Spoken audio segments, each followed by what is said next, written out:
Hello दोस्तों, आज का वीडियो बहुत ही इंटरेस्टिंग बनने वाले हैं क्योंकि आज हम बात करेंगे शक्य और चकमा समुदाय के पूर्वजों के बारे में। तो इस वीडियो के माध्यम से हम ये चर्चा करेंगे शक्य समुदाय की उत्पत्ति और उनके विनाश के कारण, और चकमा समुदाय किस प्रकार शक्य समुदाय से संबंध रखते हैं उसका ऐतिहासिक तथ्यों को सामने रखकर हम जानेंगे। भगवान बुद्ध के जन्म के 2000 साल पहले साइटियन नाम का एक समुदाय हुआ करता था, जो समुदाय पर्यावरण के बदलने के कारण 1000 BC तक वो तिब्बत, बर्मा और चीन पहुंचे और 600 BC तक ये साइटियंस हिमालय के पूर्वत की ओर आ पहुंचे। मध्य एशिया के लोगों को उस समय साका और साइटियन नाम से जाना जाता था और प्राचीन काल में चाक लोगों को साइटियन नाम से जाना जाता था।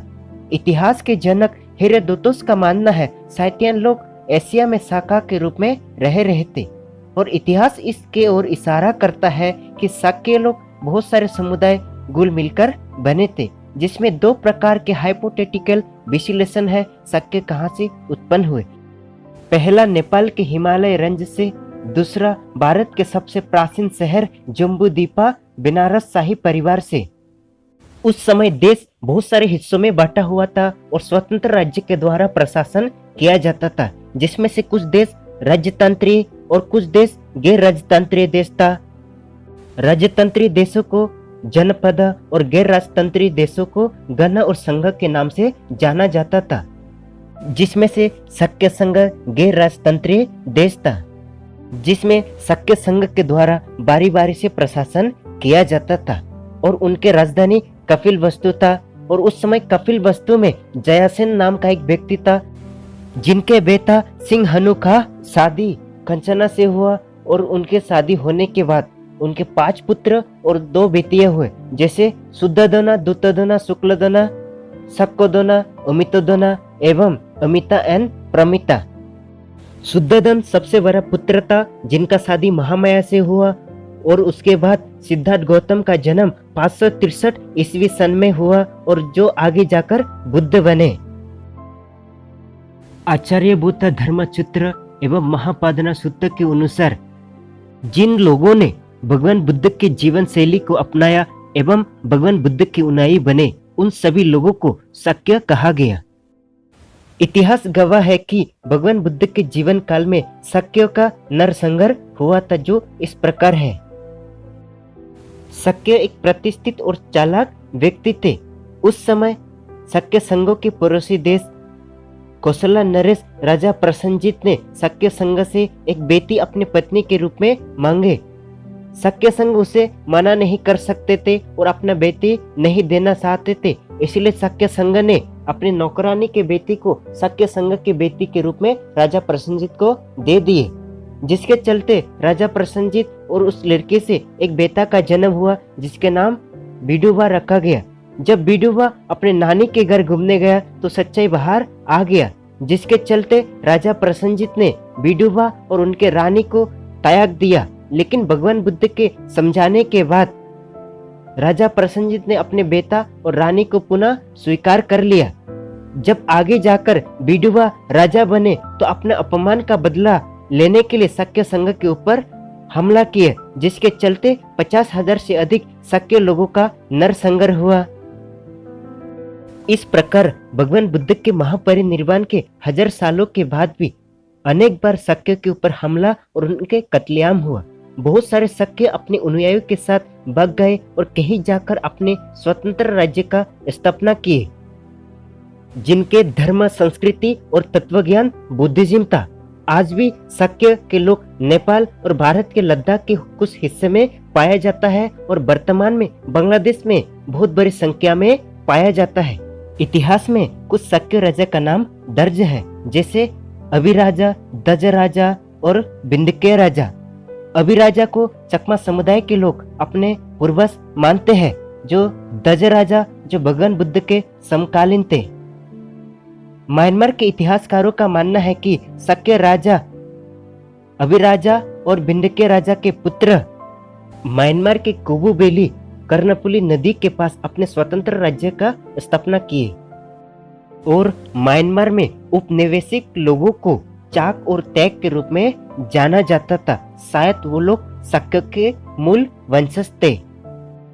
आज भी बर्मिश लोगों के द्वारा चकमा लोगों को चाक और तैक के रूप में संबोधित किया जाता है और ये शब्द चकमा लोगों के जीवन का एक अभिन्न अंग है, जिसे चाकमा और तेटमा के रूप में भी वर्णित किया जा सकता है। और ये तीचाक का शब्द गवाही है चाक लोगों के होने का। इसलिए बांग्लादेश के चिटिगंग हिल ट्रैक के चकमा समुदाय और छक्के लोगों के साथ बहुत सारे समानताएं हैं। दलल चौधरी एवं जर्मन के मानव वैज्ञानिक डॉक्टर एस बासठ के अनुसार चकमा समुदाय के लोग साउथ ईस्ट एशिया के मूल निवासी थे और वे बुद्ध धर्म को सदियों से पालन करते हुए आ रहे हैं। चकमा इतिहासकारों का मानना है कि वो भी हिमालयन समुदाय से शक्य का एक अभिन्न अंग है और खुद को शक्य संघ का एक वंशज मानते हैं, जो समय के चलते आगे जाकर शक्य का अर्थ चकमा में परिवर्तन हो गया। जैसे कि शक्य चाक और चाक के आगे माँ का मतलब आदमी होता है तिब्बतियन और बर्मिश भाषा में, जिसे चक्य आदमी कहा जाता है। बर्मिश वर्णन के अनुसार काइशियो क्यांगता चोएंग का मतलब चकमा होता है।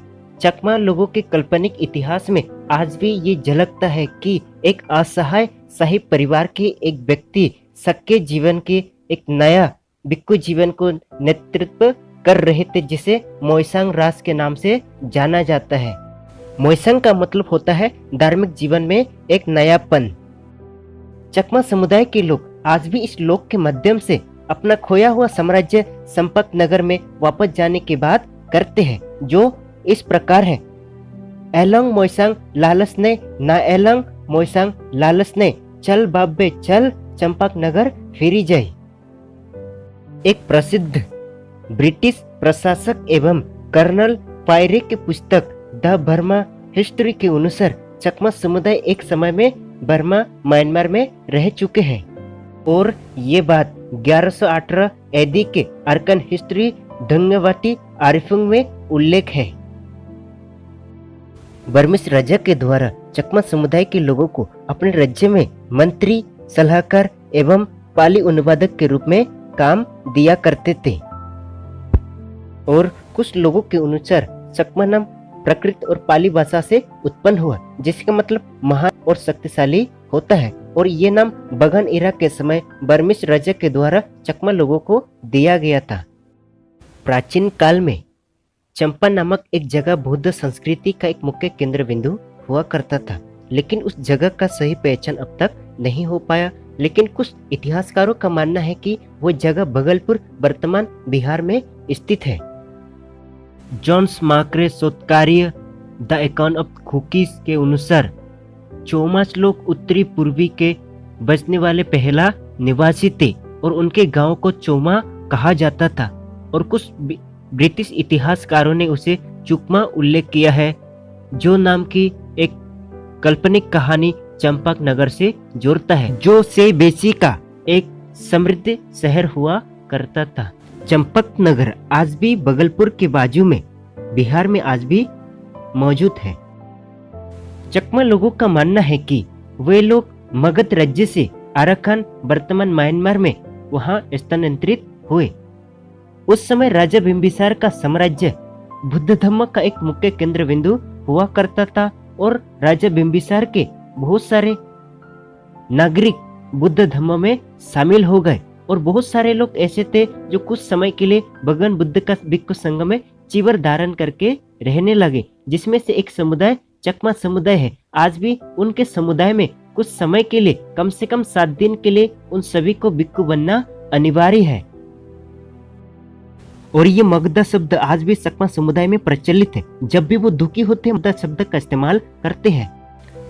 चकमा समुदाय के लोग बगलपुर बिहार में रह चुके हैं। ये प्रसिद्ध मसाला पेड़ सवारंग ये सिद्ध कर, क्योंकि चकमा जहाँ कहीं भी जाते हैं अपने साथ ये प्रसिद्ध मसाला पेड़ लेके जाते हैं और जहाँ पर वो रह चुके हैं वहाँ पर आज भी पाया जाता है। बगलपुर में ये पाया जाने वाले सवारंग ट्री के बारे में आज बिहारी लोगों को पता नहीं है। इस पेड़ के हिसाब से देखा जाए तो चकमा समुदाय के लोग पहले बिहार और बगलपुर में रह चुके हैं। चकमा इतिहास अगरतला के अनुसार सदियों पहले चंपकनगर बिहार में एक सूर्यवंशी राजा के पास 2 पुत्र थे जिनके नाम विजयगिरी और समरगिरी थे। विजयगिरी सेनापति था। जब वो मेघा नदी पार करके अरकान में हमला किया तो उनका विजय हुआ। युद्ध जीतने के बाद जब वो चंपकनगर वापस आने वाले थे तभी उनके पास एक समाचार पहुंचा कि उनके पिताजी का मृत्यु हो चुका है और उनका छोटा भाई समरगिरी राजगद्दी ले चुका है। तो इसलिए विजयगिरी अरकान राजा के साथ एक संधि करके वहां पर बच गए, नाप नदी सिटीगांव हिल डिस्ट्रिक्ट के पास। चंपकनगर नाम से एक और जगह म्यांमार में स्थित है जो पहले चक्र का केंद्र हुआ करता था। चकमा समुदाय का एक प्रचलन है, जब भी वो कहीं जाते थे तो पुराने शहर के नाम से एक नया शहर बचाते थे। जैसे इसमें साफ तौर पर देखा जा सकता है, चकमा समुदाय और इरावती वैली म्यांमार के चाका और तैत के लोगों के साथ संबंध जुड़ रहा है। H.H. रेटली अपने पुस्तक tribes and caste of Bengal में चकमा समुदाय के लोगों को Lohitic tribes of Chittagong hill tract के रूप में वर्णन किया है। इस बात को फ्रीडरिक मिलर एवं जर्मनिस्ट मानव वैज्ञानिक लोगों ने भी माना है, क्योंकि चकमा समुदाय के लोग ब्रह्मपुत्र नदी से संबंध रखते हैं एवं हिमालय की पर्वत के तलहटी से आए हुए लोग हैं। इतिहासकार सुनीति कुमार चटर्जी के अनुसार पूर्वी जनजातियां जैसे शक्य, कोलिया, लिच्छविक, मौर्य ये पहले मंगोलियन ओरिजिन थे या शायद मंगोलियन ओरिजिन के साथ समाहित हो चुके थे और चकमा समुदाय के लोग हिमालय पर्वत में पहले रह चुके हैं। म्यांमार के बर्मीज लोग आज भी चकमा समुदाय के लोगों को चाक, तैक और ताइक के रूप में संबोधित करते हैं।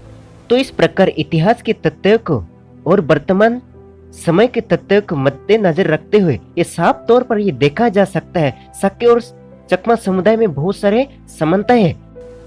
चकमा समुदाय के लोगों ने अपने अस्तित्व को बचाए रखने के लिए मुगलों और ब्रिटिश से लड़ाई लड़ी। इस बात को अच्छी तरीके से जानने के लिए हमारा पिछला वीडियो डिस्क्रिप्शन में जाकर जरूर देखें। चकमा समुदाय के राजाओं को खान और रॉय टाइटल से नवाजा गया। चकमा समुदाय ने इन सभी उपाधि को स्वीकार किए, लेकिन इतिहास में किसी चकमा राजा ने ईसाई धर्म या मुस्लिम धर्म नहीं अपनाए। 1850 के दशक में चकमा रानी कलिंदी रानी के सामने ब्रिटिश लोगों ने एक प्रस्ताव रखे। ब्रिटिश लोगों ने कहा कि आप हमारे ईसाई धर्म को स्वीकार करिए, हम आपके समुदाय के सभी लोगों का जीवन शैली बदल देंगे। उसका जवाब देते हुए चकमा रानी कलिंदी रानी ने ये कहा कि हमारा संस्कृति, हमारा कल्चर अच्छा है और ये जीवन शैली शक्य वंश से संबंध रखते हैं।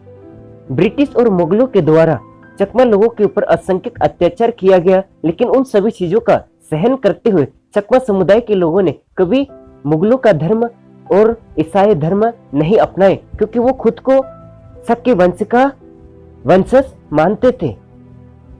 आज भी चकमा समुदाय के लोग स्वयं को शक्य वंश का एक अंश मानते हैं और इस बात को मानते हुए आज भी वो बुद्ध धर्म का पालन कर रहे हैं। चकमा समुदाय के लोग ज्यादा मात्रा में म्यांमार, बांग्लादेश और भारत में पाए जाते हैं। दोस्तों, इतिहास के तथ्यों को मद्देनजर रखते हुए क्या चकमा समुदाय के लोगों को शक्यवंशी कहा जा सकता है क्या?